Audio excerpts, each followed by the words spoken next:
Iran has conducted missile and radar tests, with the military vowing to fire roaring missiles if the country is threatened. It comes as the U.S. hits Iran with more sanctions and the Pentagon brands Iran the biggest state sponsor of terrorism.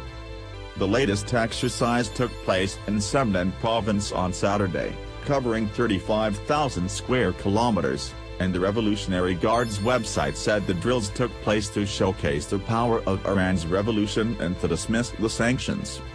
The drills are aimed at testing homemade missile systems, radars, command and control centers, and cyber warfare systems, Iranian state news agencies reported, as cited by Reuters.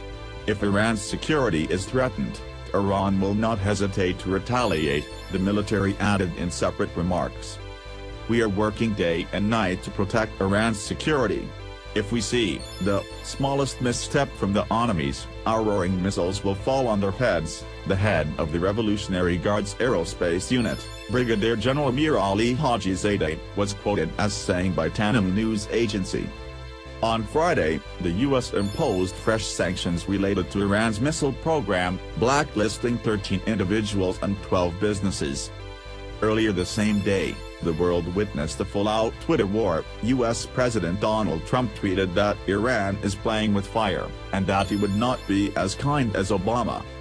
In response, Iranian Foreign Minister Javad Zarif tweeted that Iran is unmoved by the warnings, and added, "We'll never initiate war, but we can only rely on our own means of defense." In another tweet, Zarif said Iran will never use weapons against anyone, except in self-defense.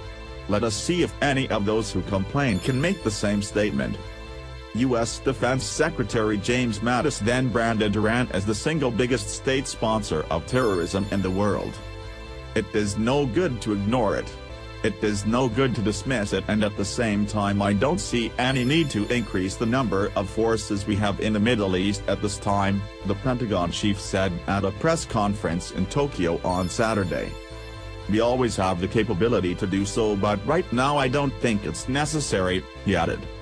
On Monday, Fox News quoted U.S. officials as saying that Iran had carried out medium-range ballistic missile tests, and Iran confirmed it. A historic agreement between the U.S. and Iran stated that Tehran would curb its nuclear potential significantly, but not entirely, reducing the number of its centrifuges by 2/3. The deal also obliged Iran to cut its uranium enrichment program below the level necessary for bomb-grade material, with the country's authorities agreeing to reduce its enriched uranium stockpile from around 10,000 kilograms to 300 kilograms for 15 years. In exchange, the U.S. lifted long-standing